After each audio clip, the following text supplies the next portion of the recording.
जो जुना आजार असतो तो कितपत बरा होऊ शकतो? कारण तुमच्याकडे जसे पेशंट येतात, जसं तुम्ही मगाशी म्हणाला की पेशंट येतात, बरेच उपचार करून आलेले असतात, बऱ्याच डॉक्टरांकडे जाऊन आलेले असतात किंवा काही वाचून आलेले असतात. तर अशा वेळेला ज्या वेळेला पेशंट येतो एका लेवलला तुमच्याकडे की खूप त्रस्त होऊन आता ही ट्रीटमेंट आपल्याला करायची, तर कुठल्या लेवलला पेशंटने आलं पाहिजे तुमच्याकडे? जब जागो वही सवेरा. जेव्हा तुम्हाला लक्षात येईल की मला त्रास होतोय तेव्हा तुम्ही आलं पाहिजे.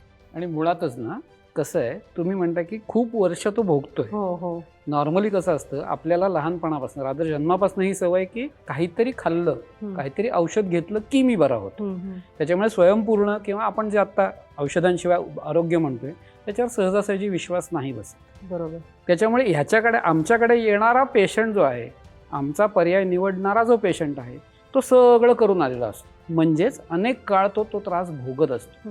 बरं, हे भोगत असताना त्याची मानसिकता अशी झालेली असते की एवढं सगळं केलंय आणि नाही झालेलं, थोडक्यात हे होणार नाहीये, तरीही हे म्हणतात ना तर करून बघू, म्हणूनच येतो तो. जब जागो वही सवेरा, असं जसं मॅडम म्हणलं की त्याला आता जाग का आली आहे की आता सगळं संपलंय त्याच्या दृष्टीने आणि एक पर्याय दिसतोय आशेचा किरण, मग तो येतो. आणि जसे उपचार सुरू होतात तसा हळूहळू त्याला फरक पडायला लागतो. फरक पडल्यावरती त्याचा आपोआप कॉन्फिडन्स यायला लागतो की आता मी नक्की बरा होऊ शकतो.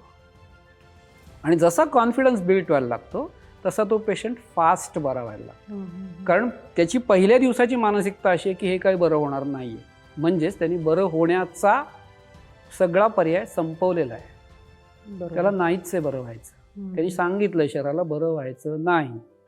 जेव्हा ही आज्ञा गेली तेव्हा त्याचं शरीर त्याच्यासाठी काम करतंय, बरं न होण्यासाठी. आता जेव्हा तो म्हणतो नाही मी बरा होऊ शकतो, तेव्हा त्याचं शरीर त्या दृष्टीने काम करायला लागतं आणि तो फास्ट बरा होतो.